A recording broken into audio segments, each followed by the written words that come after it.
Hello everyone, I hope you are doing well. Today we'll talk about how to fix or how to solve the problem of keep stopping on the application of Microsoft Teams weekly settings. Here you will go to apps, default apps, app settings.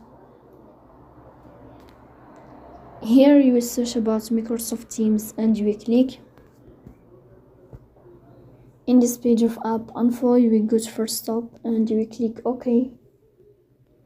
Here you will enter to storage. Then you will click on clear cache.